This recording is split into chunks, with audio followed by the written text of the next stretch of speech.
it really means a lot when I hear, people like that, wishing me luck and as I say, I love racing in Brazil. There's always a fantastic vibe, and it's an amazing country. So no, thank you very much.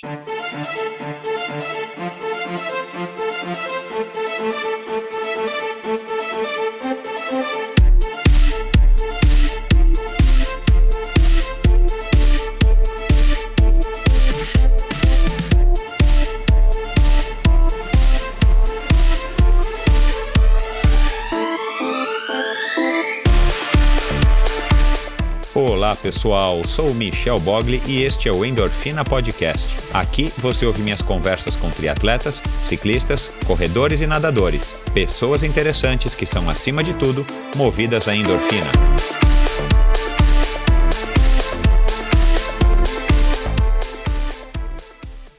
Este episódio é um oferecimento de Bovem Energia.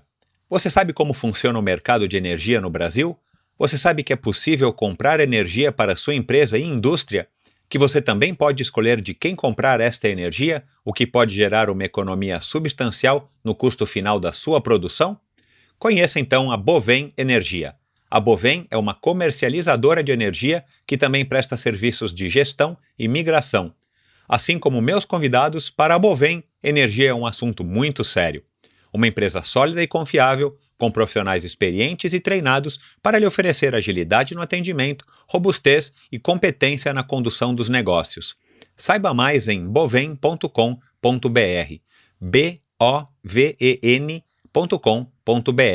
De energia, a Bovem entende. Este episódio também é um oferecimento da LAF Corretora de Seguros, a pioneira em seguros de bicicletas no Brasil. Pois é, pessoal, a LAF de volta apoiando o Endorfina, uma notícia boa para mim, mas também muito boa para vocês. Prestem atenção na mensagem de agora. O crescimento do triatlon, do ciclismo e do uso da bike de uma maneira geral é algo muito legal que estamos presenciando hoje aqui no Brasil. Mas, como tudo não terás, um efeito colateral ruim desta evolução é o crescente número de roubo de bicicletas, cada vez mais frequente e mais perto da gente. Porém, já existe hoje no Brasil uma modalidade de cobertura para sua bicicleta, criada pelo meu amigo Leléo, da LAF Corretora de Seguros.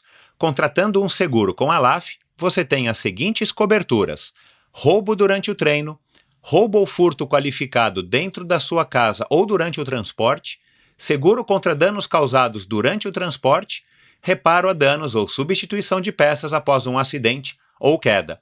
Pense da seguinte maneira: pense no seguro como um acessório para a sua bike que te trará tranquilidade e vai proteger o seu investimento.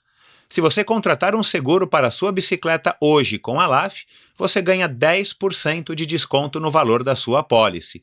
Atenção, esta promoção é exclusiva para você, ouvinte do Endorfina, e é válida somente para as 10 primeiras pessoas que contratarem o seguro.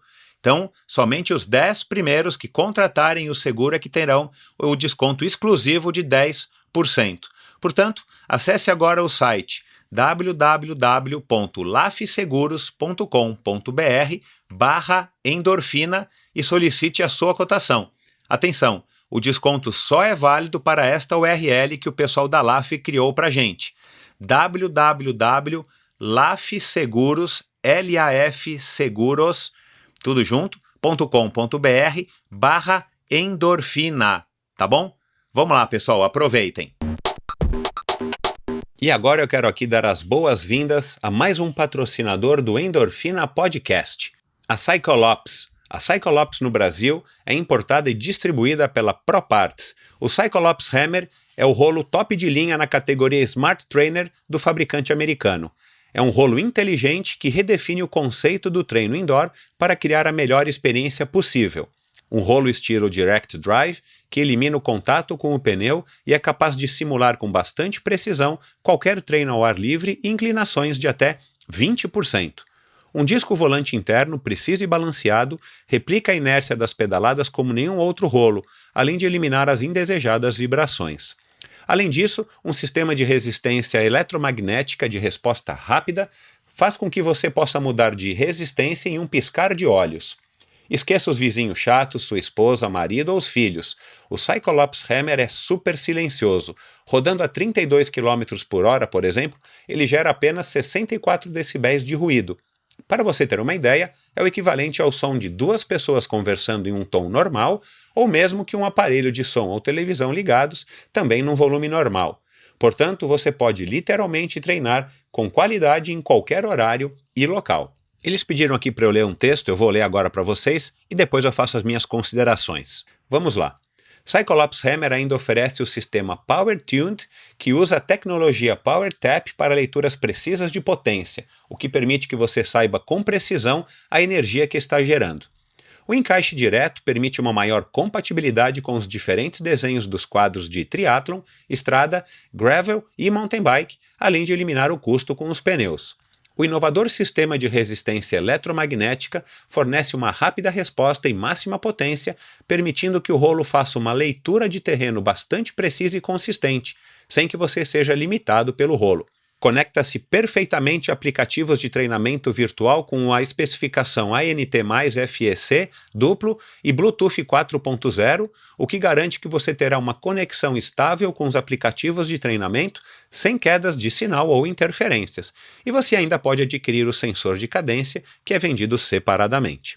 Bom, vamos resumir. Se você é um dos galácticos que me ouvem, atenção, esse aviso é para você. Com o Cyclops Hammer você pode chegar a incríveis 2.000 watts de potência. Ele é totalmente compatível com o popular Swift, Trainer Road, entre tantos outros aplicativos de treino virtual.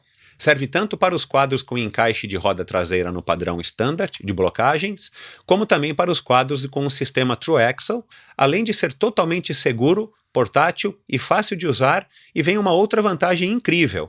Você ainda pode treinar ouvindo endorfina, é claro, em qualquer volume com toda a tranquilidade do mundo.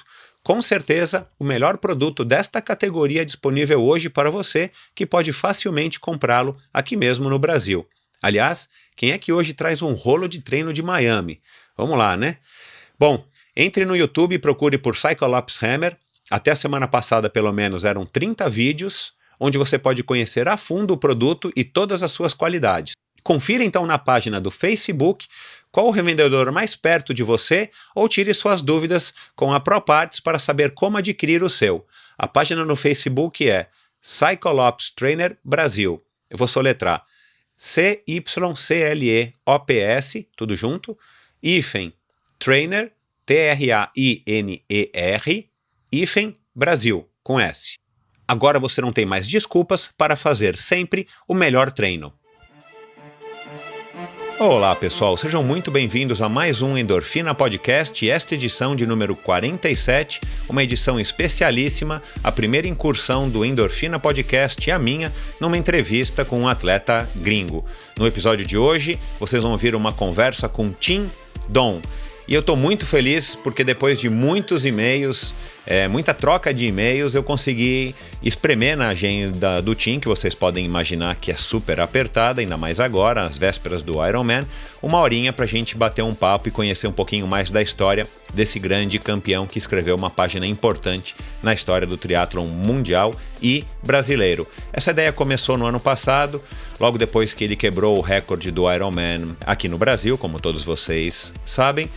E eu pensei, bom, por que não convidá-lo para bater um papo, para contar um pouco da história de vida dele, como é que ele conseguiu chegar nesse recorde, sendo que ele quebrou o recorde, claro, aqui em território brasileiro, e a gente iria comemorar e está comemorando nesse ano de 2018 os 35 anos de história do triatlon no Brasil. E claro, como todos vocês já sabem, vocês já ouviram aqui em outros episódios, nas minhas conversas com meus convidados, que parece que é meio que uma unanimidade, pelo menos eu acredito nisso, que o triatlon, depois da chegada oficial do Ironman como uma franquia no Brasil em 2001, através na época da Latin Sports, o triatlon acabou evoluindo e acabou mudando e esse triatlon acabou sendo um divisor de águas. A gente pode considerar hoje, a grosso modo, que existiu o triatlon antes do Ironman Brasil, de 2001, e o triatlon mais moderno, o triatlon que a gente conhece hoje, aqui no nosso país pelo menos, que veio depois da chegada do Ironman Brasil, que acabou puxando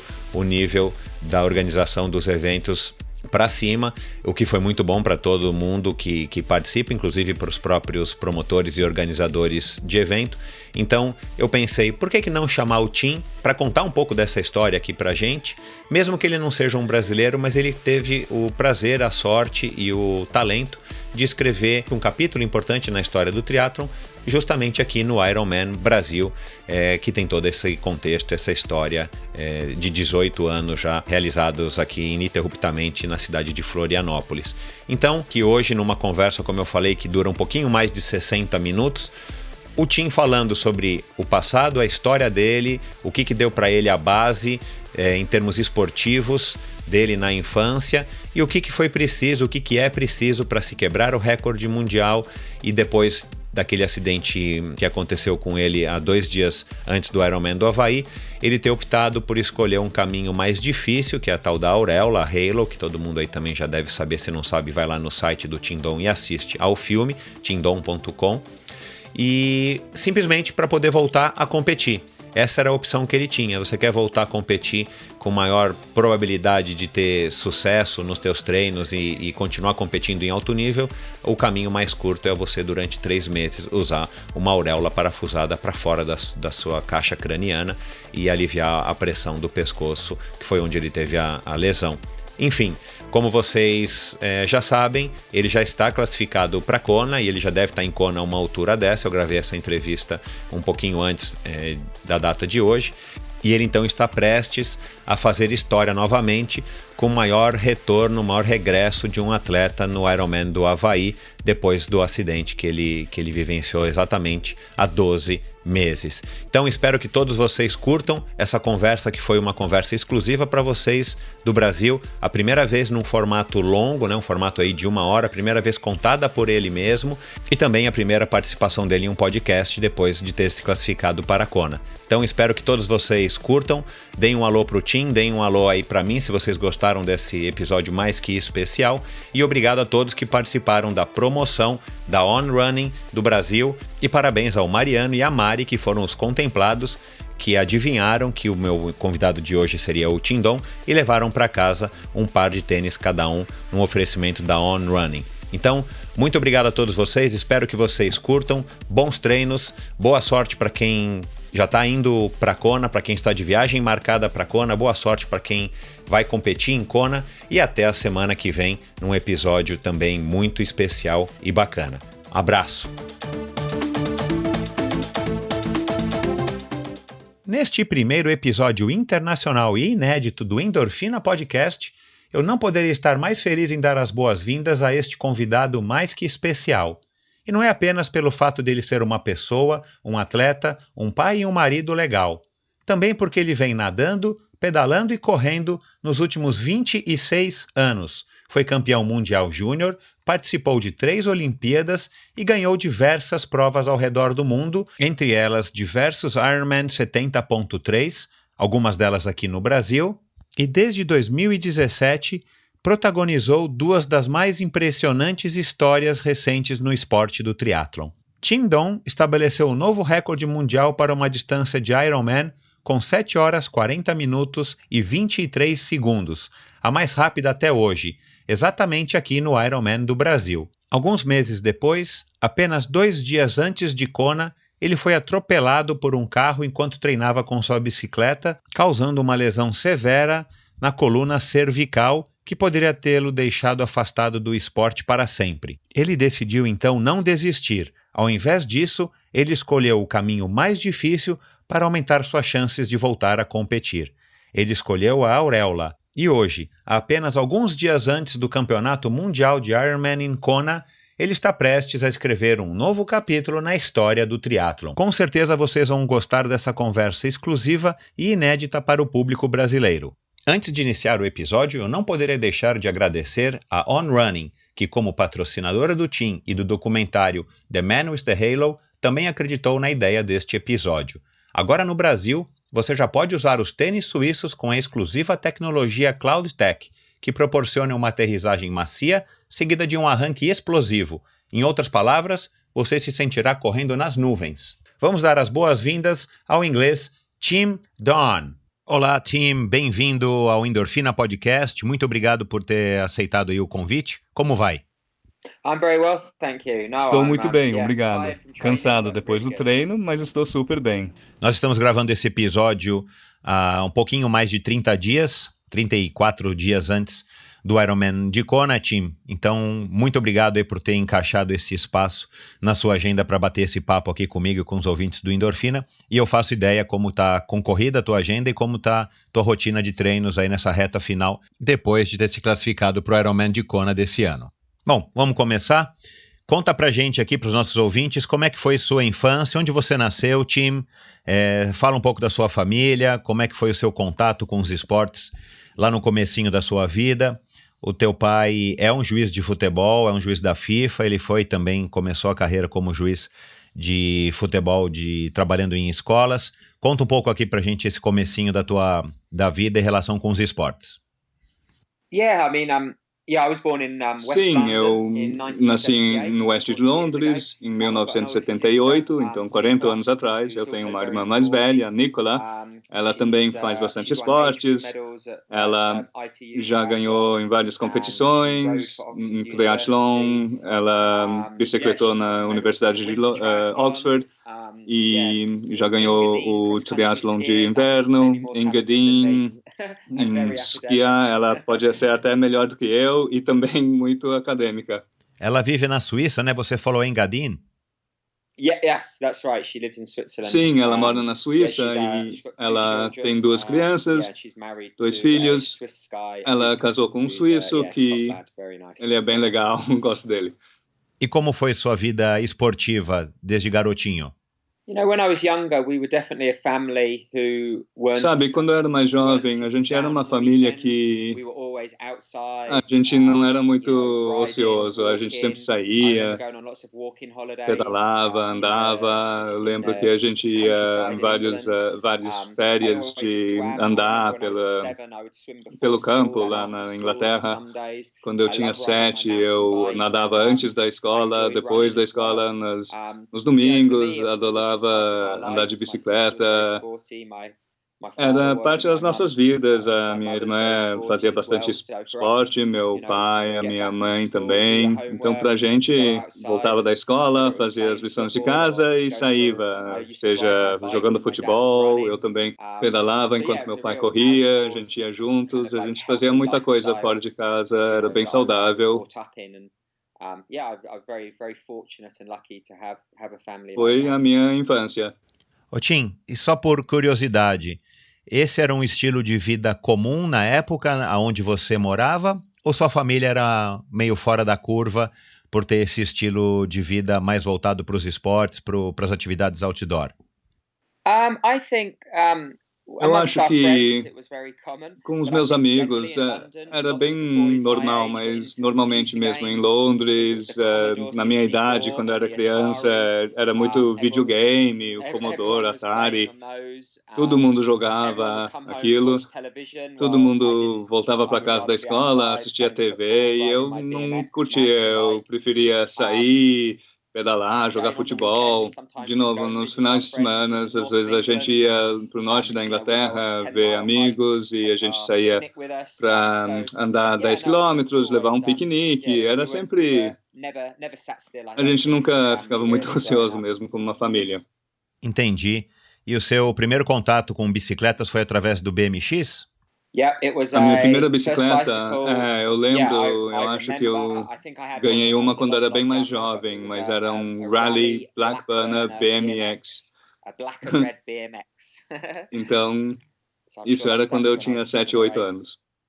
Nessa época, você já tinha alguma indicação, alguma pista de que você tinha já um talento para resistência, para o endurance, Tim? Não, até eu tiver uns 12 anos, eu só curtia, era legal, eu jogava bastante futebol, eu joguei pelo bairro de Richmond, em Londres, e também pelo município, era só diversão. Só quando eu mudei de escola, onde tem professores especiais, né, especialmente para educação física, ele falou que eu corria bem e eu tive sorte que o clube próximo da gente era bem próximo mesmo, dava para ir de bicicleta nas terças e quintas, e eu fiz junto com os dois amigos grandes meus, o Sam e o Ben, e foi bem assim que eu comecei a correr. Depois de uns 3 anos de corridas, eu era bom em cross-country e de longa distância.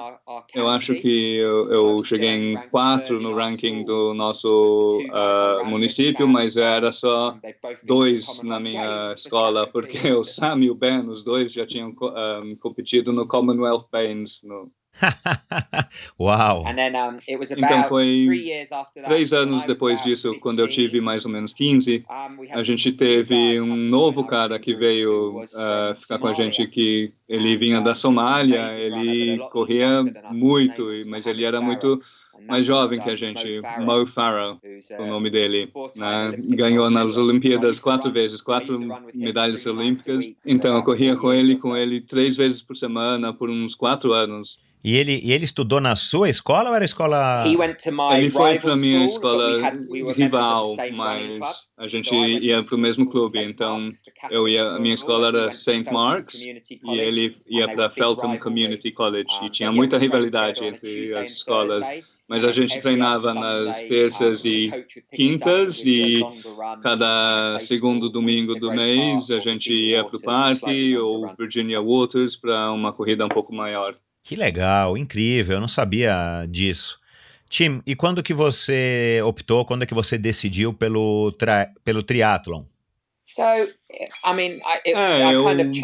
Eu escolhi, foi por acaso mesmo. Quando eu estava na escola, muitos amigos meus trabalhavam nos sábados, onde eles trabalhavam em lojas, né, ou de roupas, ou de CDs e LPs, que nem existem mais, porque agora a gente só faz download de tudo, mas eu gostava de competir e de treinar. Obviamente eu conseguia nadar, e eu acabei sendo salva-vidas na nossa piscina aqui perto, que era ao ar livre, mas aquecido, e fica aberto o ano inteiro. Eu trabalhava lá nos domingos e depois das escolas e nos finais de semana. Tem um clube de triatlon lá que chama Thames Turbo. Quando eu nadava lá também, e quando eu nadava, eu estava no time B. No time A tinha um nadador muito bom. Ele só nadava freestyle. Um dia, quando eles tinham acabado de terminar, e ele acho que tinha 20, 21, ele tinha um Mercedes, e ele era um nadador, e eu fiquei assim, uau, como que ele consegue, né? Ele tinha uns amigos dele lá perto do carro, ele abriu o porta-malas e tirou uma bicicleta rosa-choque Specialized com tri-spokes. E isso foi o Spencer Smith. Uau, que legal! Então, eu não sabia na época que aquele cara era o campeão mundial júnior, e ele era um membro daquele clube, e eu vi ele lá, e eu pensei, ei, eu vou, né, ficar parte desse clube, eu gosto de nadar, eu gosto de pedalar, eu corro bem. Isso foi mais ou menos em 92, e foi quando eu entrei num clube de triatlon pela primeira vez, e participei nas minhas primeiras competições, que era na piscina, 400 metros, nadando, 20 quilômetros de pedalar, 5 quilômetros de corrida, mas com tênis básico. Eu não tinha os kits de triatlon, eu só tinha, né, uma camiseta simples, mas eu gostava muito, né, a atmosfera, a energia, todo mundo realmente indo e tentando, e era competitivo, mas ao mesmo tempo relaxado. E foi assim que eu encontrei o triatlon. Legal. Você tinha o quê? Uns 15, 16 na época? Sim, eu ainda estava nos jovens, então eu tinha 14, 15. E você usava também daquelas sungas bem fininhas na lateral, igual o Spencer? Absolutely. Everyone raced in. Sem dúvida. Sim, todo mundo competia usando. Na verdade, eu não sei se você lembra o Scott Tinley, mas ele fazia suas próprias roupas de triatlon, e eu tinha um par de sungas dele, do Scott Tinley, e eram pretos com umas detalhes em roxo e amarelo. Nossa, aquilo era muito bacana, muito bacana. E os shorts eram abertos na lateral, cavados? Quando você corria, eles ficavam balançando, né? That's it, yeah, Sim, flying. voando. Você se recorda como é que eram seus treinos quando você começou uma rotina típica? So again, Sim, de novo, eu acho que eu tive sorte. The suburb I grew up in was Onde eu cresci Teddington. chamava Teddington, o bairro, e é onde o Daniel Herman morava. Tinha uma universidade lá onde os meus pais foram, que chama St. Mary's. E foi essa universidade que deu os visas para todos os corredores de fundo da Quênia. E eu corria com 10 quenianos lá nos 1900 e poucos, quando era Daniel Coleman, Daniel Koech, Paul Turgat, Sonia O'Sullivan também morava lá. Era um lugar muito forte para esportes de endurance. E lá na universidade tinha um técnico que ele estava cursando em fisiologia de exercício, e para ganhar um dinheiro, ele também era o técnico de triatlon. Ele viu que eu tinha talento, ele falou que ele queria me treinar. Então, desde o início, eu tive a sorte de ter um técnico específico de triatlon que também era um cientista. Eu acho que foi nos finais dos anos 90 que eu teve meu primeiro Power Meter, porque ele tinha o dele que, através da universidade, que ele usava nos estudos dele, eu era parte desses estudos, mas ele também tinha um monitor cardíaco Polar. Então, nos finais dos anos 90, todos os meus treinamentos eram usando o meu batimento cardíaco, e ele usava o SRM para tirar os dados.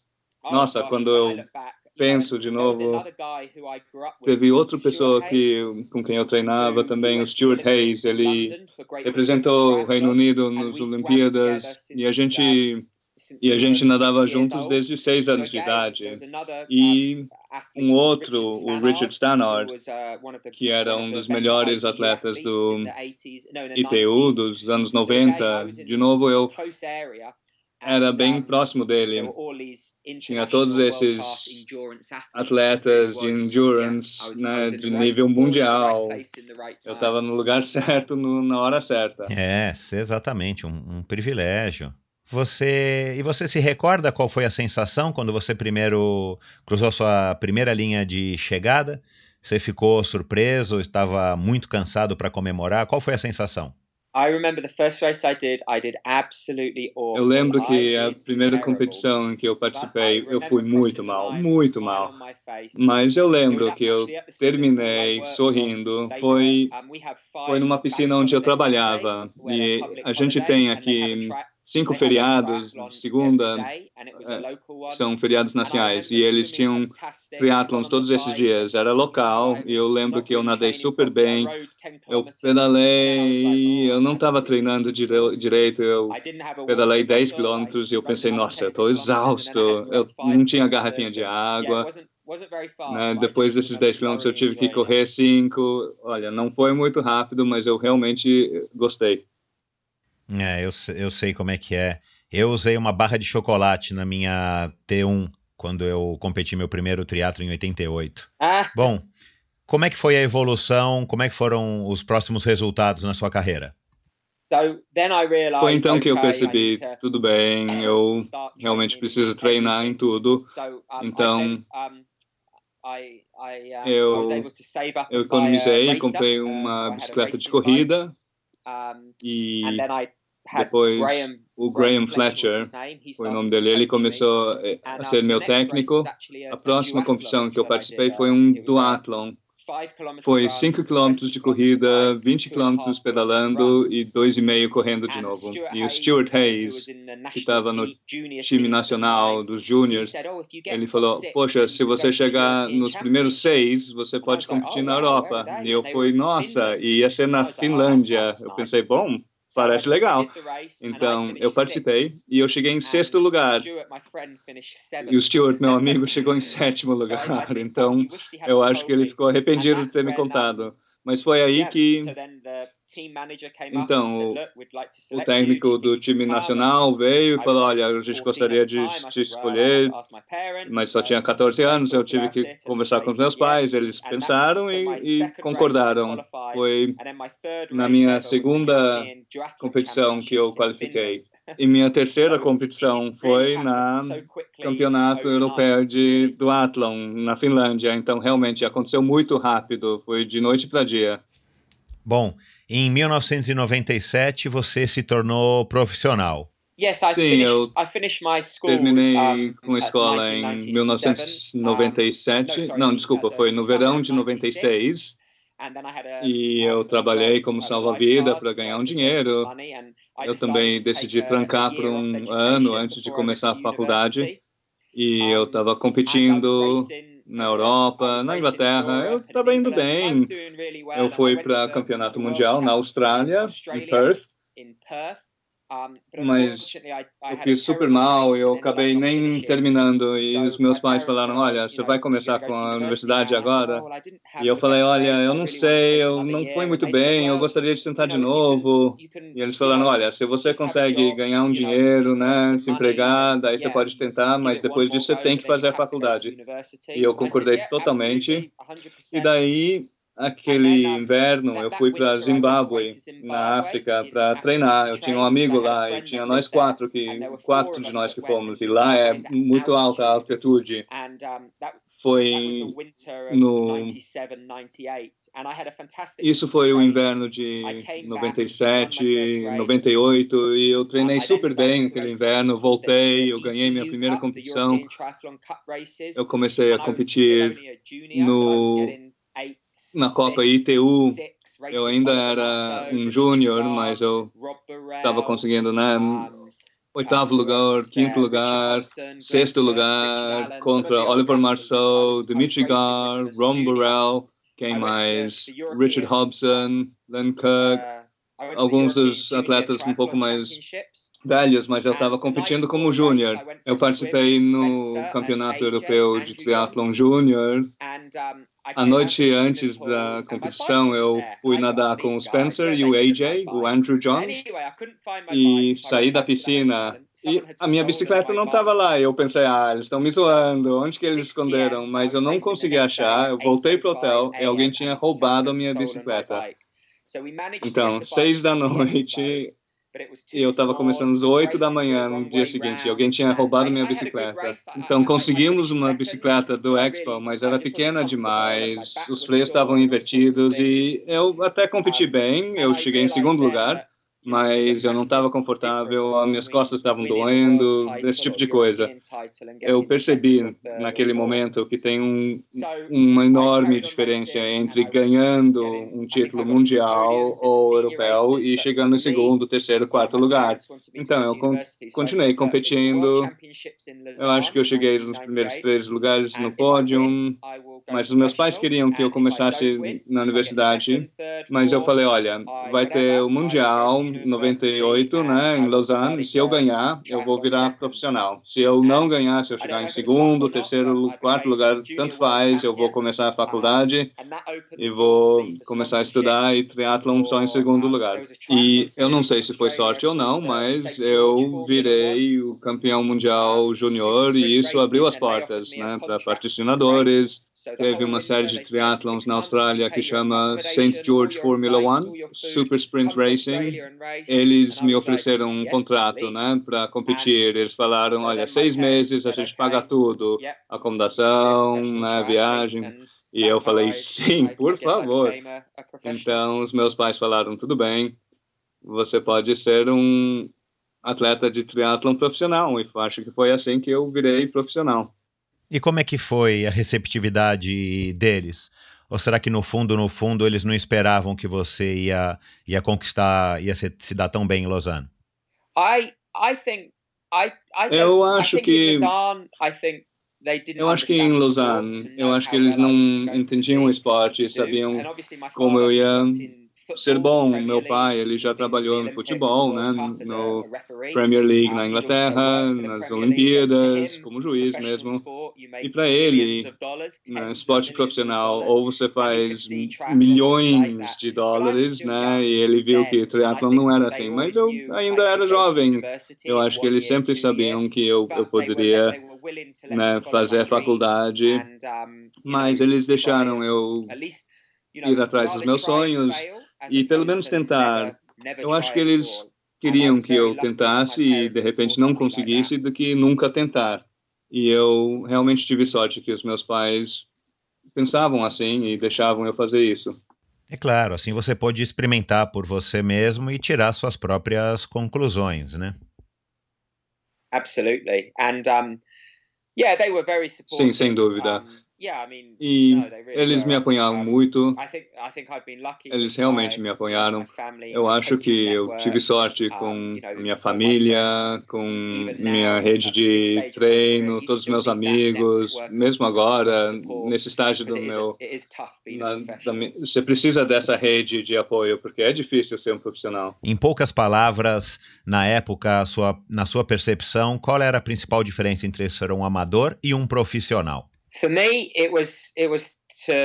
Para mim, foi para poder começar o ano com $100 no banco e terminar com 105, né? Mas ter competido no mundo inteiro, né? Não era o dinheiro, era poder ganhar o suficiente, né? Eu podia também escolher as competições em que eu participava. E em 98 eles anunciaram que o mundial, que triatlon ia virar um esporte olímpico. E eu acho que era uma zebra 2 anos antes das Olimpíadas para entrar no time nacional, mas eu estava melhorando porque eu era um júnior. Então isso sempre, né, eu tinha que pensar nisso. E como virou um esporte olímpico, a gente também conseguiu recursos do governo. E como era o campeão mundial de júnior, eu consegui esses recursos, mas não, sabe, com isso eu consegui fisioterapia, massagem, campos de treino, especialistas em treino. A gente ia para as competições e lá teriam, sabe, os ajudantes, um médico, um mecânico de bicicletas. Realmente virou muito profissional, literalmente de noite para dia. Assim que virou um esporte olímpico, o governo escolheu essa modalidade como um dos que eles iam dar recursos. Isso foi um ponto, uma grande virada para mim como atleta. Entendo. É uma vida de dedicação em tempo integral, 110% pensando nisso e se dedicando ao triatlon. É muito difícil. Na sua opinião, qual que é a parte menos legal e a mais legal de ser profissional? Olha, para mim, eu acho que a melhor parte foi literalmente a minha vida. Os últimos 20 anos, eu nunca tive um emprego, eu só trabalhei como salva-vidas e eu entregava jornais. Se eu tivesse que escrever um CV, um currículo, teria esses dois e triatleta profissional. Eu já viajei o mundo inteiro, encontrei com pessoas incríveis, a minha esposa.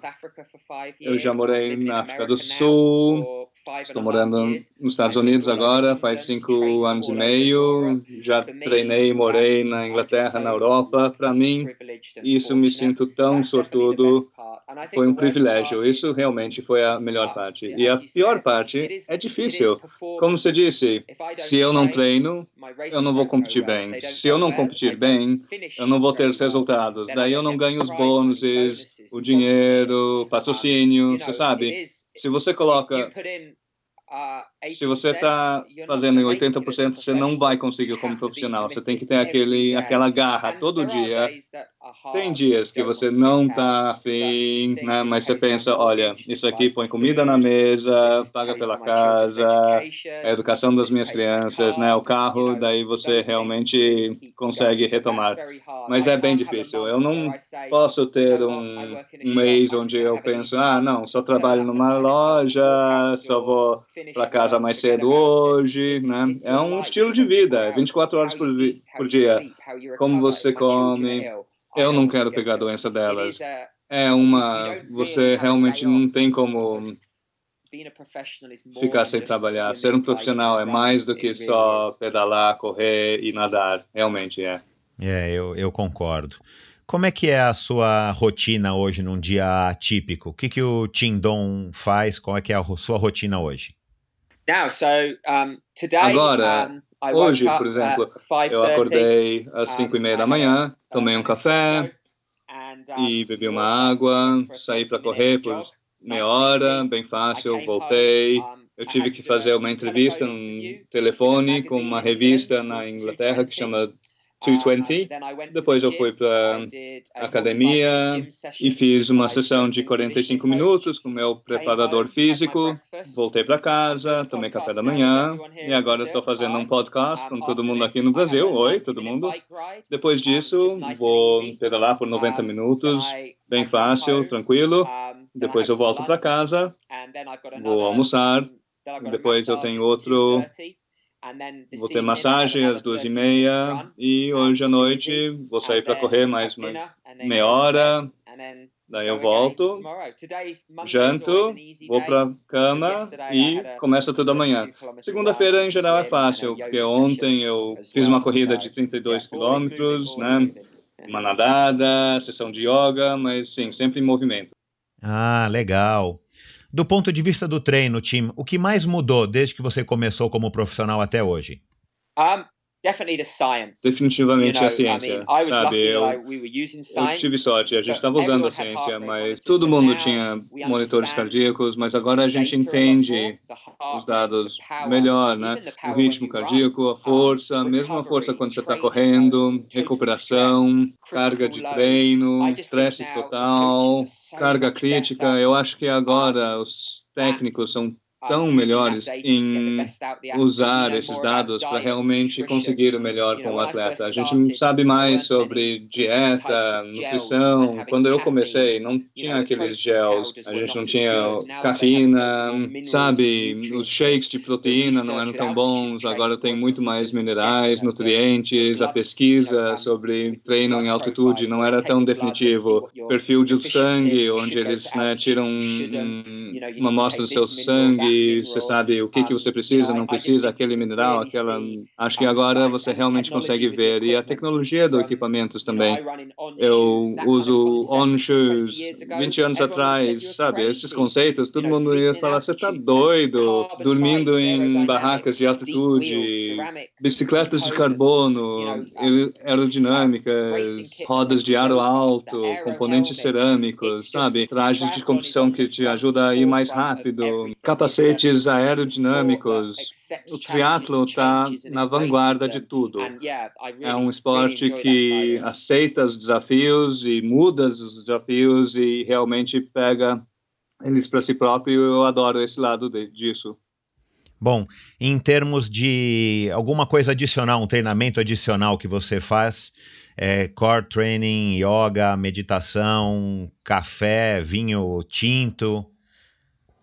O que você incorporou na sua rotina que você sente, que você percebe que te ajuda na performance como um todo?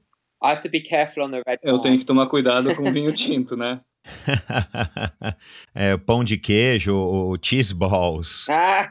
Você tem algum segredo, alguma coisa que você incorpora ou que você incorporou na sua rotina que não seja necessariamente um treino e que você sente que te ajuda mesmo, que te dá uma vantagem na sua performance? I think it's having a balanced lifestyle. Sabe, eu acho que tendo um equilíbrio, né? Quando você começa a ser muito definitivo com sua dieta, pesando todas as suas comidas, contando cada caloria, eu acho que é quando começa a virar uma obsessão. Isso não é saudável. Eu acho que tendo um bom equilíbrio e, sem dúvida, quanto mais velho eu fico, quanto mais eu tenho que me cuidar, eu faço mais alongamento, reabilitação, coisas para não me lesar e depois ter que recuperar. Meu dieta é importante, eu como muito bem, saudavelmente, mas uma vez por semana eu posso falar, não, agora é pizza e vinho. Você tem que ter isso, principalmente com uma família. Se tiver um segredo, eu acho que é ter uma certa flexibilidade. Eu realmente acho isso, né? Assim, com o seu treino. Bom, você tem algum mantra, você tem alguma frase que te vem à cabeça sempre quando você está numa situação de estresse, numa situação difícil, numa prova, ou agora também, especialmente aí depois da Halo e depois do acidente?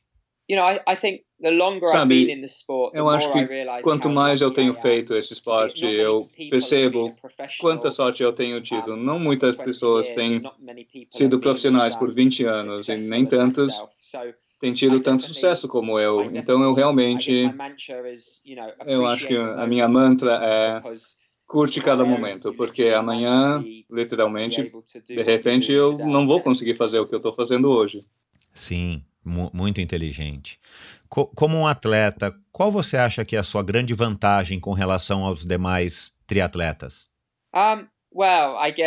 Bom, eu acho, em primeiro lugar, eu tenho que agradecer aos meus pais, porque são genética deles, sabe? Mas não, eu acho que, sem dúvida, eu acredito muito em trabalhar duro, conseguir o que você consegue. Eu sempre falo, né? Treina bem e compete com facilidade. E é o que eu faço. Para mim, treinar bem não é ir o mais rápido que você pode, é fazer exatamente o que o seu técnico fala que você tem que fazer todos os dias. Ter consistência com seu treinamento, seguir o processamento, não ficar ganancioso com o treino. Realmente, tipo, focar nas coisas pequenas, nos detalhes também, e as coisas grandes. Eu penso no resultado final, a competição, mas eu também penso no agora. O que eu tenho que fazer hoje? Ontem, amanhã, não importa, é o que eu tenho que fazer hoje. Eu tenho certeza que você também precisa de sorte, eu tive boa sorte e também bastante azar, sabe? Mas eu não acho que eu sou tão diferente do que muitos outros atletas. Eu sei que é um esporte muito difícil. Sim. Não foi você que disse uma vez, quanto mais eu treino, mais sorte eu tenho? Ou eu estou me confundindo? Não, sim, eu acredito muito nisso. E exatamente o que eu, sabe, eu estava falando. Eu acredito muito que se você consegue fazer de tudo, você pode começar a competição falando que você treinou, né, tudo físico, mental, eu sei como que vai ser, eu conheço a minha habilidade, aonde eu posso dar mais, onde eu não posso, né, não é só sorte, tem muito trabalho duro, sim, eu acredito muito nisso. Legal. Qual é o treino que você mais curte fazer e o que você menos curte, aquele que te dá aquela sensação ruim no estômago?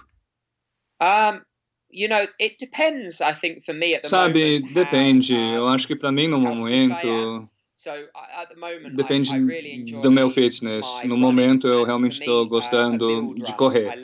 Para mim, uma corrida crescente. Eu adoro fazer de 15 a 21 quilômetros essa corrida, sabe? 5 mais 5 mais 5, aumentando a velocidade, depois 7 mais 7 mais 7. E para mim, a parte mais difícil é sempre, né, quando eu tenho que nadar sozinho. Quando eu tenho 6 quilômetros e eu sou o único lá, sem técnico, eu acho isso muito difícil. Mas essas sessões normalmente valem mais do que as mais fáceis, porque mentalmente te prepara e também te dá uma boa recompensa quando você termina. Te ajuda a preparar mentalmente. Absolutely, yes. Yeah, no. Sim, sem dúvida, sim.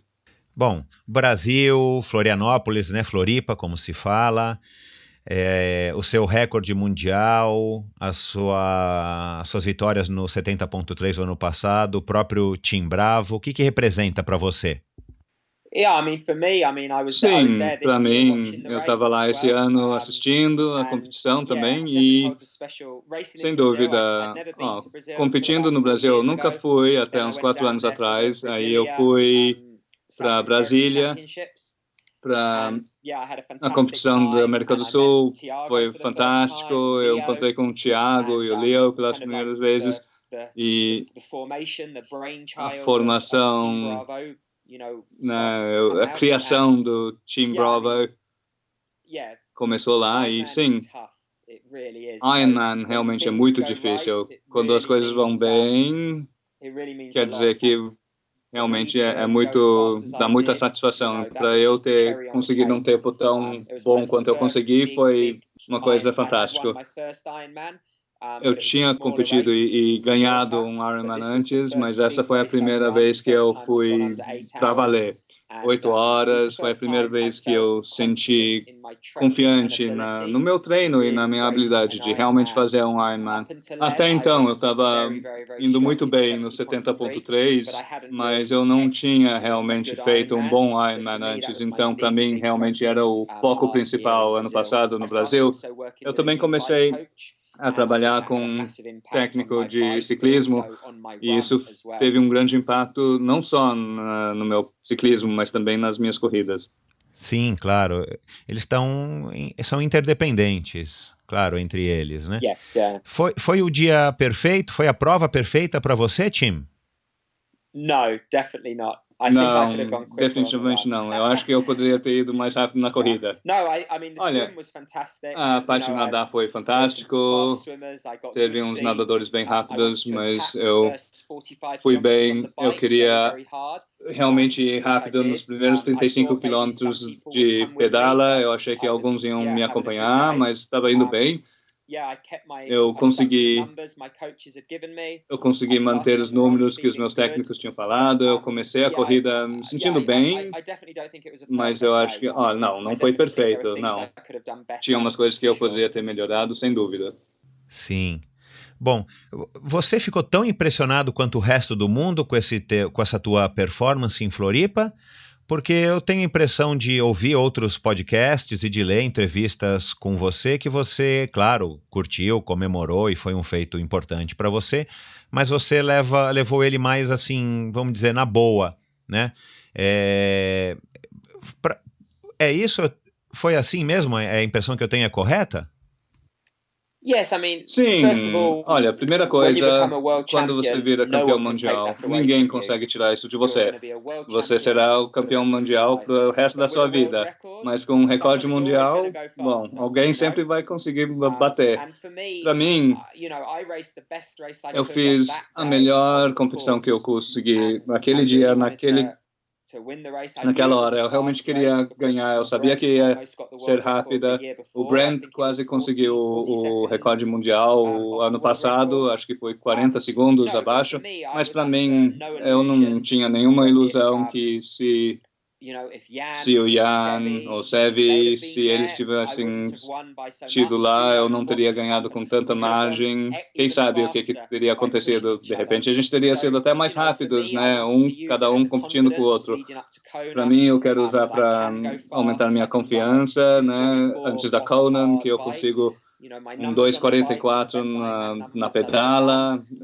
Os números foram os melhores que eu já tinha conseguido. A gente trabalhou na minha posição, no equipamento, mas sem dúvida, sabe, não foi uma competição perfeita. Alguém vai, e eu acho que já foram mais rápidos, mas num percurso mais curto. Entendi. Mas muito provavelmente você ainda vai ser lembrado desse recorde em 2037. Não importa o que você vá conquistar ainda na sua carreira, esse recorde vai ficar ligado a você por muitos e muitos anos. Como foi com o Luc Van Lierde em 1997, com o recorde dele em Kona, ou mesmo antes disso com a maratona, o melhor tempo de maratona com o Mark Allen em 1989, quando ele disputou com o Dave Scott. Qual é a sua impressão a respeito disso? Não, eu acho que, sabe, quando eu estou tentando competir, não tem tanto sentido. No momento, eu já fui para 3 Olimpíadas, eu não ganhei uma medalha, mas quem sabe quando eu tiver 50, 55, eles vão falar, uau, você estava nas Olimpíadas. Mas agora, a sensação é que eu fui e eu falhei, eu não ganhei uma medalha, sabe? Agora, eu quero ir mais rápido no ano que vem. Eu quero tentar ir mais rápido, mas quando de repente eu me aposentar, eu vou ter outros pensamentos que é, nossa, eu fui rápido, né? Sabe, quando você está naquele momento e você pensa, não, se eu fizer isso ou aquilo, eu posso ir mais rápido aqui ou lá, eu posso mudar isso. Eu entendo.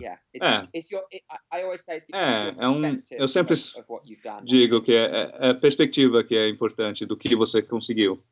Bom, você venceu o Campeonato Mundial em 2006, depois desse ano o Daniel Unger da Alemanha ganhou e depois, em toda a década posterior, os títulos foram divididos entre os irmãos Brownlees e a dupla espanhola Gomes e Mola, com o Gomes vencendo 5 deles.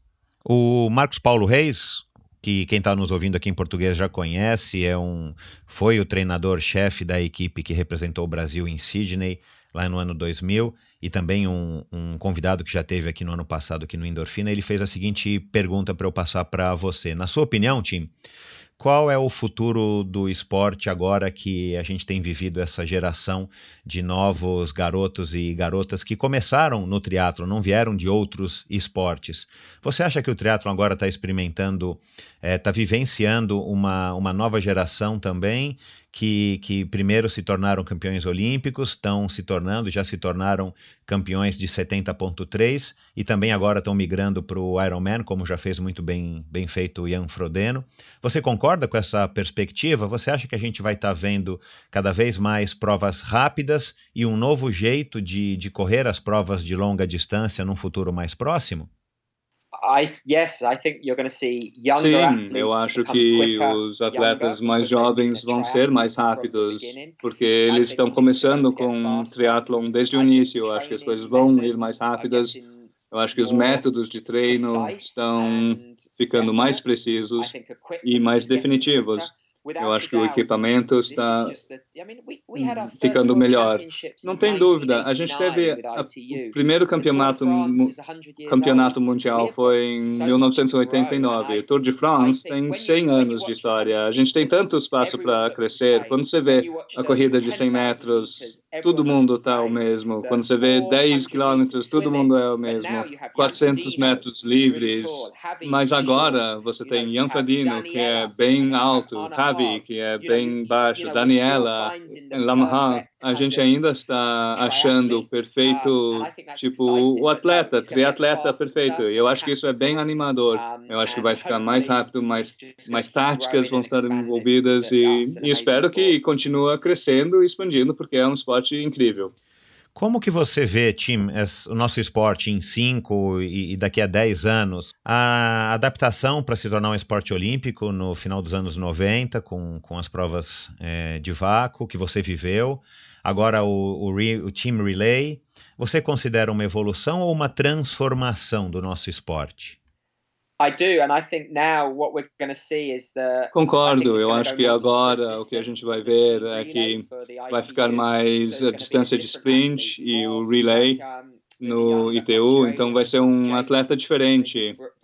Tem um australiano jovem que acho que é Jake Russellworth, ele é bem poderoso. Eu acho que a gente vai ver pessoas que vão fazer milhas em 4 minutos, que vão conseguir manter 400 watts em 7 quilômetros. Acho que vai ter atletas bem específicos no ITU e aos poucos vão para o 70.3 e depois o Ironman, mas ainda não tem um caminho bem claro. A gente perde muitos atletas por causa dos recursos. Vários atletas, assim que eles perdem esses recursos, eles se aposentam, se empregam, vão para a universidade, viram técnicos, eles param de competir. O ITU é diferente do 70.3 e do Ironman. Eu acho que ainda é difícil de fazer aquela transição. Eu acho que os patrocinadores também não entendem. Alguém como o Richard Murray, de repente ele começa no 70.3, ganha um ou outro, mas não vai ganhar os grandes, né? Vai demorar 1 ou 2 anos para ele aprender. Enquanto isso, os patrocinadores vão pensar, ele não vale mais. E ele vai pensar, bom, eu não estou ganhando o suficiente, então vou parar. Então eu acho que a gente ainda tem muito a aprender com isso, mas eu espero que o esporte está em boas mãos e que espero que vai continuar saudável, apesar que todas as indústrias estão sofrendo no momento, né? Organizadores de competições, os fabricantes de bicicletas, de calçados, o triatlon está em crise agora.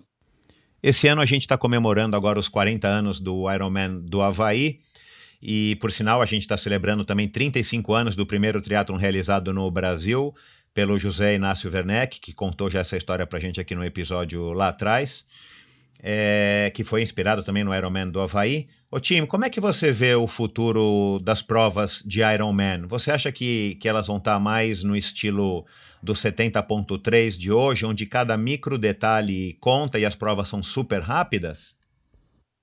No, I do. I think already it's slowly going that way. Sim, eu acho que já está indo nesse caminho, mas eu acho que realmente tem uma necessidade bem enorme para que o zona de vácuo aumenta para 20 metros para os profissionais.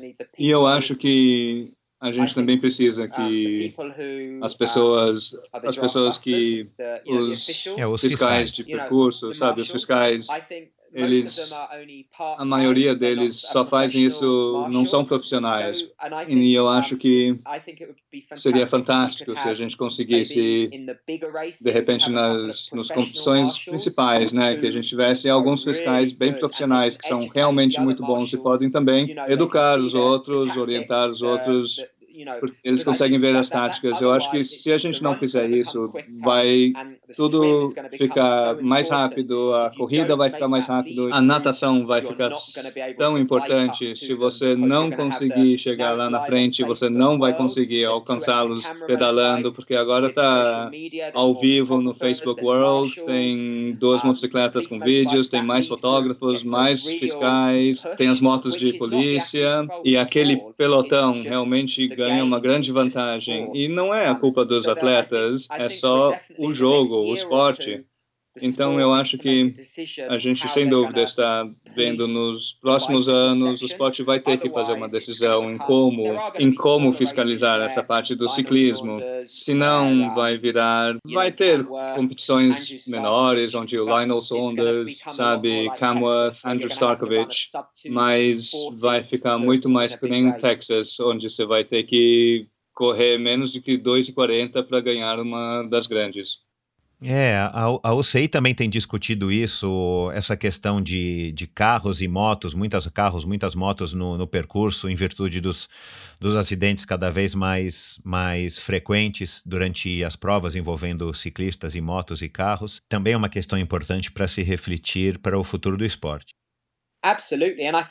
Sem dúvida, eu acho que temos sorte e espero que continue, mas não teve muitos acidentes por causa dos fiscais. Ainda é um esporte jovem e eu espero que a gente consegue aprender e ver o que o UCI está fazendo, e também a gente tem que usar o IAF e começar a medir os nossos percursos também. Mas eu acho que tem tanta coisa, mas infelizmente eu aprendi. O ITU está focando muito nos profissionais, nos júniores, nas Olimpíadas. O Ironman é um negócio. Ele vale o quê? 600 milhões de dólares. No final do dia, eles têm acionistas. E se alguma coisa funcionar para os acionistas e não para os profissionais, às vezes só tem 20 profissionais competindo e 2.000 amadores. E esses amadores são o que pagam pelo Ironman. Então eu acho que no momento realmente é mais um negócio para o Ironman do que realmente tentando cuidar dos profissionais.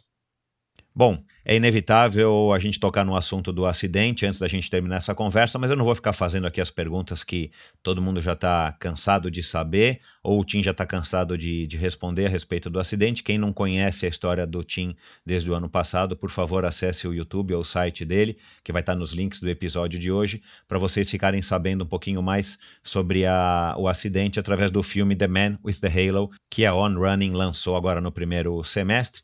Mas eu quero abordar tudo isso que aconteceu na carreira do Tim, na vida do Tim Multihumano, de uma maneira um pouco diferente. O que você teve a oportunidade de aprender nesse último ano a respeito de você mesmo, com tudo o que aconteceu e que você passou? Oh, definitely life is tough, you know? A vida é dura, sabe? You know, I mean, it Você really sabe, is, realmente é. you know, you think you can prepare for Você acha que você everything, and then pode the preparar para unexpected tudo e daí happens, and, acontece o you know, I inesperado. always say, Eu you know, sempre stuff digo, happens, it's how you as deal with coisas it, acontecem and I e think I é como really você had lida to com isso que live vale. to that E eu mantra realmente over the tive last que 11 viver months, isso because nos últimos it's 11 been a very meses, tough 11 porque months for my wife, my tem children, sido myself, uns my 11 meses family. muito difíceis para mim, a minha But esposa, minhas you crianças, a know, minha just never família, give up, always keep sabe? believing, always Mas keep fighting tem the que good nunca fight. desistir, tem que I sempre continuar I lutando. was blown Eu away fui by the muito triathlon surpreendido community, my pela local comunidade community de in Boulder, triatlon, a Colorado, minha how much comunidade they supported local my lá em family, Boulder, the Colorado, o community at quanto de large, apoio you know, the que messages I recebemos got como uma from família, everyone all os over the world, recados de my todo mundo, sponsors, do how they mundo stuck with inteiro, me, os patrocínios, you know, os patrocinadores meus the também, o quanto eles messages, conseguiram the me Facebook, manter, Instagram, and né, Twitter, you know, recados no people that have Facebook, reached out to me. Instagram, Twitter, I'm o jeito definitely que as a pessoas big têm believer now conseguido me of alcançar. never Eu give up. realmente You know, agora if you have a realmente dream, acredito nessa you de reach nunca for that desistir. dream. Se você tiver um You sonho, fight for it. You know, luta por you know, ele. if you get knocked down 10 Se times, definitely você get up 11. And for it's hard, nocauteado but 10 you know, that's vezes, definitely, né, you know, na going to décima Kona primeira que você this vai year. conseguir. I Né? know Agora I'm not Kona esse gonna ano, win, but I'm eu gonna sei que eu não vou I'm gonna ganhar, fight for every mas position eu all vou the way to the lutar por finish line. tudo And até o hopefully I can draw final. a circle to Espero close que this eu chapter. consigo fechar esse círculo, né? Depois treinar duro no inverno que vem e continuar sendo rápido no ano que vem. E você já pensava assim antes do acidente, Tim? Ou agora é uma nova maneira, algo que, enfim, que você aprendeu aí nesse último ano, depois de ter enfrentado tudo que você enfrentou? You know, yeah, you always Sabe, think você like sempre that, pensa assim, you know, but mas you know, I think, eu acho you que know, I was on such a roll, para mim estava having indo tão broken the bem. world Eu record tinha in conseguido o Brazil, recorde mundial no you know, having Brasil. then gone and won a couple of Daí eu 70.3s, ganhei gone alguns to the charter member, the 70.3 world no charter 70.3s, no having 70 por gotten 3 do third, and you know, campeonato I mundial. was Eu ready to cheguei em attack terceiro Kona. I lugar, believed eu I could estava fight for a pronto para podium. Kona, eu achei que eu ia And conseguir o sure, I could have top got cramps, 3. I could have dropped my nutrition, I could have got a puncher, Mas I could have got a claro, penalty. eu poderia You ter think of uma all these things, but cãibra, to break your uma neck 3 days penalidade, before the pneu race, furado. Você it was pensa em tudo such isso, a mas curveball. quebrar o Yeah, pescoço there were 3 dias definitely antes dark da days. competição You know, I'll be foi uma honest, there coisa were some tão days, inesperada. you know, where I Olha, foi uns dias bem understand sombrios. what had happened to me Vou and why it had falar happened. honestamente, tinha uns dias que Yeah, you eu definitely nem learn a lot conseguia about yourself entender in o those que days, tinha not the days acontecido where you do the comigo, nem best track porquê. session ever and Você hit the aprende numbers. Those muito are sobre você easy. mesmo naqueles Definitely dias, não those nos days. So dias onde você consegue, you know, né, as coisas I'm incríveis. trying to Esses dias focus são on the tough fáceis. days Eu more than estou the easy tentando days, focar nos dias because I difíceis know mais do que that nos makes me a dias better fáceis, athlete, and porque eu hopefully it sei makes me que isso me a better person, faz a um better atleta father, a melhor. better E husband as espero que well. uma pessoa melhor, um pai melhor, um marido melhor. Legal. Você já disse em outras entrevistas que a vontade de competir novamente foi a sua principal motivação para voltar e para se dedicar tanto aos treinos, além de, claro, devolver todo o apoio que você recebeu das pessoas que você ama, da sua família e que se sacrificaram por você. De onde que você acha que veio essa resiliência? Porque na sua idade e no timing da sua carreira, você estava no topo da sua carreira no passado, 40 anos. Eu aposto que a maioria das pessoas teria jogado a toalha, comprado uma casa na praia e ficar vendo as crianças crescerem. Por que você procurou, por que você escolheu esse caminho que a gente pode achar que é o mais complicado, o mais difícil? You know, for me, Para mim, eu tive uma carreira de 20 anos, eu tenho tido tanta sorte e um dia eu vou ter que me aposentar, vou ter que parar de competir, eu vou ter que nem você falou, né, seguir em frente. Mas eu quero escolher quando que isso vai acontecer, eu quero escolher qual vai ser a minha última competição e, né, meu último ano, de repente, eu não vou ganhar nessa última competição, mas eu vou pelo menos terminar sorrindo, agradecendo a todos por minha vida incrível e por qual eu sinto tanta sorte. Agora, eu não queria ter que terminar por causa de outra pessoa, né? Por causa de algum barbeiro. E, para mim, eu não queria que as pessoas falassem, ele quebrou o pescoço e agora ele vai se aposentar. Não, eu quero aposentar quando eu quero aposentar. Isso, para mim, foi uma coisa que realmente me ajudou a empurrar para frente. Mais ou menos como foi com o Roger Federer, né? Que depois de algumas lesões que o tiraram das quadras, ele resolveu voltar. A esposa dele teve um fator, foi um fator fundamental aí nessa volta dele como incentivadora, para que ele pudesse sim continuar seu jogo, continuar jogando, e conquistou diversos títulos depois e continua conquistando. Para a hora que ele quiser, ele vai decidir parar e não vai ser uma lesão que vai tirá-lo das quadras. Conta pra gente qual foi o melhor e o pior conselho que você já recebeu. Para minha vida, puxa, olha, eu acho que, sem dúvida, o melhor conselho é seja feliz. Viver o momento, não fica pensando sobre amanhã, porque você vai perder o momento. E também não fica remoendo o passado, porque você vai perder o momento. Eu acho que isso é importante. Mas, claro, é difícil de fazer às vezes, porque você nunca sabe o que vai acontecer amanhã. E só porque alguma coisa aconteceu ontem, não quer dizer que vai acontecer hoje. E eu acho que o pior conselho, especialmente para o triatlon, é que quanto mais treinamento você faz, não quer dizer que você vai ser mais rápido na competição. Sim, claro. E não tem medalhas no treinamento. Quando eu era mais jovem, alguém falou, uma medalha de chocolate, né? Vai derreter no dia seguinte. Não importa quem te passa no treino, o que conta é no dia da competição, o que você consegue dar de si, 100%. Legal. Você tem algum erro favorito daqueles que te transformam numa pessoa melhor ou num atleta melhor? Você se recorda de algum erro que você cometeu e que eventualmente acabou te transformando num atleta ou numa pessoa melhor? Sim, eu acho que, olha, é um erro pequeno. Quando eu era mais jovem, tinha um relay em equipe, né, no campeonato europeu. E eu fui lá com o meu clube. E eu fui um dos mais fortes. E era natação sem wetsuit. E para mim foi a primeira vez. Eu fiz, e daí na bicicleta o fiscal veio e me desqualificou. E eu falei, o quê? Por quê? E eu tinha esquecido de pôr o meu número, né? Porque na Inglaterra sempre tá frio, né? E você sempre tem o número embaixo do wetsuit. E eu pensei, nossa, que coisa pequena, estúpida. E, né, foi uma coisa ruim pro time, equipe inteiro, né? E eles não estavam nem aí, falaram, não se preocupe. Mas para mim, realmente, ficou na minha cabeça que você não pode, você tem que pensar em tudo, né? Na competição, você não pode. Se eu quero ser o melhor do mundo, eu tenho que focar nas coisas pequenas, nos detalhes pequenos também, quanto as coisas grandes, né? E aquilo foi uma coisa pequena, mas o preço foi alto. 23 anos atrás, eu ainda me lembro. Agora, antes da gente desligar, da gente encerrar essa conversa, eu recebi 2 mensagens que eu vou tocar aqui para você, Tim, e eu gostaria de ouvir o seu comentário a respeito delas, tá bom? Aqui vai. Tim is a true champion. He's one of those guys that make things happen. He knows what needs to be done and he just go out there and do it. You don't see him complaining for all he's been through.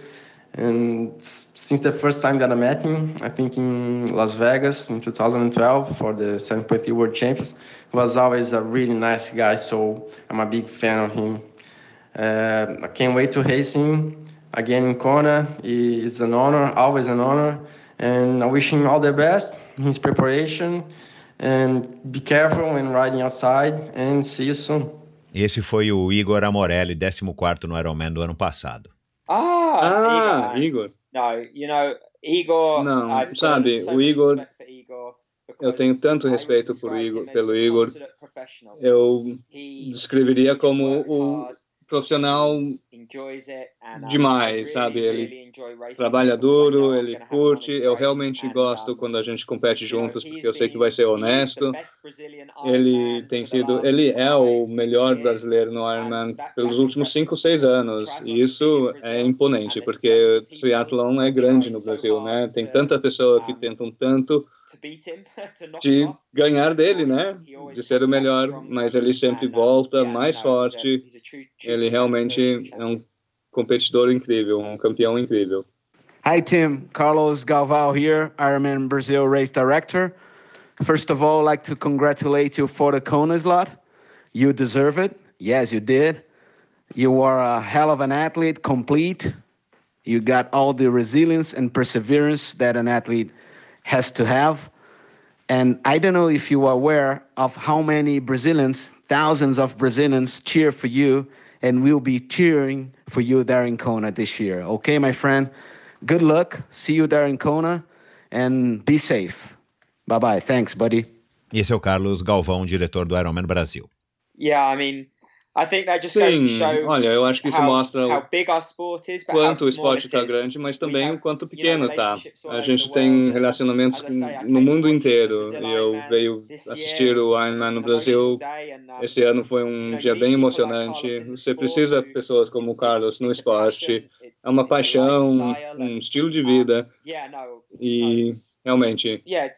it really means a lot when I hear, people para mim é muito importante quando eu ouço que pessoas assim, sabe, me dando forças. Eu adoro competir aqui no Brasil, sempre tem uma atmosfera incrível, é um país incrível. Muito obrigado.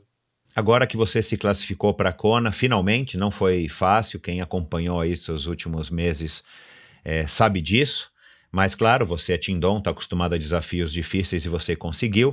Agora que você vai realizar esse sonho de largar em Kona 1 ano depois, qual a sua expectativa para o grande dia? Realmente é. Teve umas vezes que eu pensei que eu nunca mais iria competir e às vezes pensando que eu ia competir, mas não chegar no Kona. Então é animador, mas também, sendo honesto, é frustrante, porque eu sei que eu não vou conseguir ter um performance que é realmente o meu melhor, porque no inverno passado, quando todo mundo estava treinando, eu não estava podendo treinar.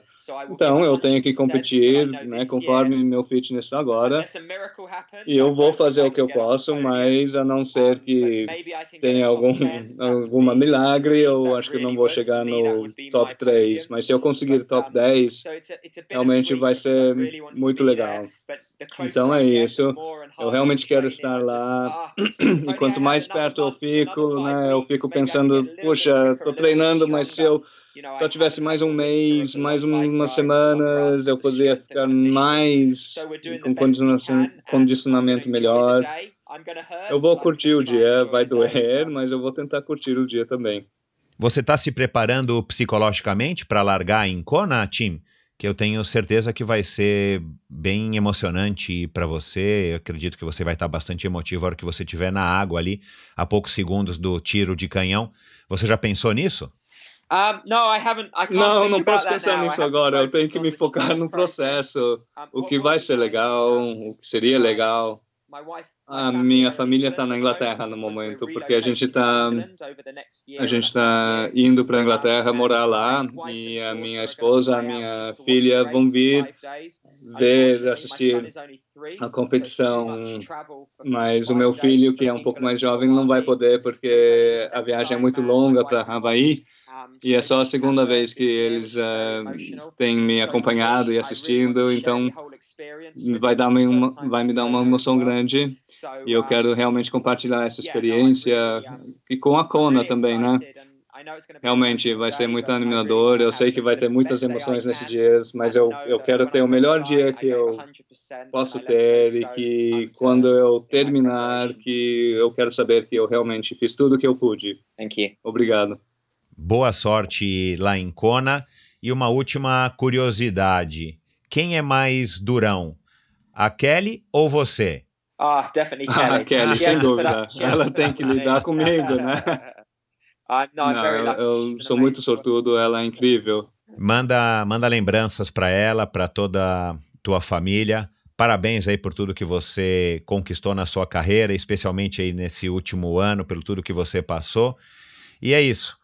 Você tem algum recado aí para esse público gigantesco que está nos ouvindo hoje aqui no Brasil? Just keep racing. Continue competindo. Eu adoro vir para o Brasil, como sempre. Tem uma atmosfera de festa mesmo, mas dá para ver que os competidores lá são sérios. Vamos continuar crescendo o esporte, triatlon. Adorei ver as Olimpíadas no Rio de Janeiro. Espero que eu vou poder voltar e competir no Brasil no ano que vem. Legal. Sinta-se convidado. Thank you. Opa, obrigado. Bom, Tim, muito obrigado por ter participado. Boa sorte nessas semanas que faltam para Kona e um grande abraço. Thank you. E antes de desligar, eu quero fazer um agradecimento especial ao Franco, do Human Interest Group, que transformou essa conversa em realidade, ao Eduardo Akira, meu amigo de longa data e um dos fundadores do Team Bravo, por me conectar com o Team, a On Running, patrocinadora do Team, e por ter acreditado nesse projeto, ao Henrik Carbonnier, que fez no episódio de hoje a tradução e a dublagem da voz do Tim Dom.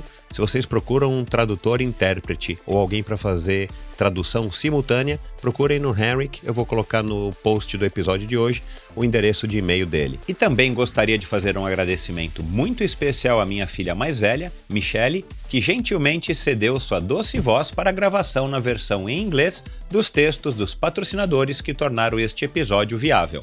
Muito obrigado a todos vocês.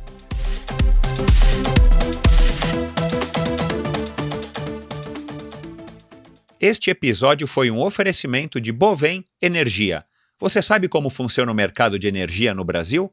Você sabe que é possível comprar energia para a sua empresa ou indústria? Que você também pode escolher de quem comprar esta energia, o que pode gerar uma economia substancial no custo final da sua produção? Conheça então a Bovem Energia. A Bovem é uma comercializadora de energia que também presta serviços de gestão e migração. Assim como meus convidados, para a Bovem, energia é um assunto muito sério. Uma empresa sólida e confiável, com profissionais experientes e treinados para lhe oferecer agilidade no atendimento, robustez e competência na condução dos negócios. Saiba mais em bovem.com.br, boven.com.br. De energia, a Bovem entende. Este episódio foi um oferecimento da LAF Corretora de Seguros, a pioneira em seguros de bicicletas no Brasil. Pois é, pessoal, a LAF de volta apoiando o Endorfina, uma notícia boa para mim, mas também muito boa para vocês. Prestem atenção na mensagem de agora. O crescimento do triatlon, do ciclismo e do uso da bike de uma maneira geral é algo muito legal que estamos presenciando hoje aqui no Brasil. Mas, como tudo não terás, um efeito colateral ruim desta evolução é o crescente número de roubo de bicicletas, cada vez mais frequente e mais perto da gente. Porém, já existe hoje no Brasil uma modalidade de cobertura para a sua bicicleta, criada pelo meu amigo Leléu, da LAF Corretora de Seguros. Contratando um seguro com a LAF, você tem as seguintes coberturas: roubo durante o treino, roubo ou furto qualificado dentro da sua casa ou durante o transporte, seguro contra danos causados durante o transporte, reparo a danos ou substituição de peças após um acidente ou queda. Pense da seguinte maneira: pense no seguro como um acessório para a sua bike que te trará tranquilidade e vai proteger o seu investimento. Se você contratar um seguro para a sua bicicleta hoje com a LAF, você ganha 10% de desconto no valor da sua apólice. Atenção! Esta promoção é exclusiva para você, ouvinte do Endorfina, e é válida somente para as 10 primeiras pessoas que contratarem o seguro. Então, somente os 10 primeiros que contratarem o seguro é que terão o desconto exclusivo de 10% Portanto, acesse agora o site www.lafseguros.com.br/endorfina e solicite a sua cotação. Atenção, o desconto só é válido para esta URL que o pessoal da LAF criou para a gente. www.lafseguros, LAFseguros, tudo junto, .com.br/endorfina, tá bom? Vamos lá, pessoal, aproveitem! Este episódio foi um oferecimento da Cyclops. A Cyclops no Brasil é importada e distribuída pela ProParts. O Cyclops Hammer é o rolo top de linha na categoria Smart Trainer do fabricante americano. É um rolo inteligente que redefine o conceito do treino indoor para criar a melhor experiência possível. Um rolo estilo Direct Drive que elimina o contato com o pneu e é capaz de simular com bastante precisão qualquer treino ao ar livre e inclinações de até 20%. Um disco volante interno preciso e balanceado replica a inércia das pedaladas como nenhum outro rolo, além de eliminar as indesejadas vibrações. Além disso, um sistema de resistência eletromagnética de resposta rápida faz com que você possa mudar de resistência em um piscar de olhos. Esqueça os vizinhos chatos, sua esposa, marido ou os filhos. O Cyclops Hammer é super silencioso. Rodando a 32 km por hora, por exemplo, ele gera apenas 64 decibéis de ruído. Para você ter uma ideia, é o equivalente ao som de duas pessoas conversando em um tom normal, ou mesmo que um aparelho de som ou televisão ligados, também num volume normal. Portanto, você pode literalmente treinar com qualidade em qualquer horário e local. Eles pediram aqui para eu ler um texto, eu vou ler agora para vocês e depois eu faço as minhas considerações. Vamos lá. Cyclops Hammer ainda oferece o sistema Power Tuned, que usa a tecnologia Power Tap para leituras precisas de potência, o que permite que você saiba com precisão a energia que está gerando. O encaixe direto permite uma maior compatibilidade com os diferentes desenhos dos quadros de triatlon, estrada, gravel e mountain bike, além de eliminar o custo com os pneus. O inovador sistema de resistência eletromagnética fornece uma rápida resposta em máxima potência, permitindo que o rolo faça uma leitura de terreno bastante precisa e consistente, sem que você seja limitado pelo rolo. Conecta-se perfeitamente a aplicativos de treinamento virtual com a especificação ANT+FEC duplo e Bluetooth 4.0, o que garante que você terá uma conexão estável com os aplicativos de treinamento sem quedas de sinal ou interferências. E você ainda pode adquirir o sensor de cadência, que é vendido separadamente. Bom, vamos resumir. Se você é um dos galácticos que me ouvem, atenção, esse aviso é para você. Com o Cyclops Hammer você pode chegar a incríveis 2.000 watts de potência. Ele é totalmente compatível com o popular Swift, Trainer Road, entre tantos outros aplicativos de treino virtual. Serve tanto para os quadros com encaixe de roda traseira no padrão standard de blocagens, como também para os quadros com o sistema True Axle, além de ser totalmente seguro, portátil e fácil de usar, e vem uma outra vantagem incrível. Você ainda pode treinar ouvindo endorfina, é claro, em qualquer volume com toda a tranquilidade do mundo. Com certeza, o melhor produto desta categoria é disponível hoje para você, que pode facilmente comprá-lo aqui mesmo no Brasil. Aliás, quem é que hoje traz um rolo de treino de Miami? Vamos lá, né? Bom, entre no YouTube e procure por Cyclops Hammer. Até a semana passada, pelo menos, eram 30 vídeos, onde você pode conhecer a fundo o produto e todas as suas qualidades. Confira então na página do Facebook qual o revendedor mais perto de você ou tire suas dúvidas com a ProParts para saber como adquirir o seu. A página no Facebook é Cyclops Trainer Brasil. Eu vou soletrar CYCLEOPS, tudo junto, Trainer, TRAINER, Brasil, com S. Agora você não tem mais desculpas para fazer sempre o melhor treino. Obrigado por ouvir esse episódio do Endorfina. Acesse o endorfinabr.com, vá no post do episódio de hoje para conhecer um pouco mais sobre o meu convidado e alguns assuntos abordados em nossa conversa. Lá você ainda encontra todos os episódios do Endorfina e uma galeria de fotos da história do triatlon brasileiro. Se você curtiu, colabore assinando o Endorfina na iTunes Store ou Spotify e compartilhando com seus amigos. Lembre-se de enviar suas sugestões, críticas e comentários através do perfil Endorfina BR no Instagram ou através do Endorfina com Michel Bogli no Facebook. Um abraço e até a semana que vem.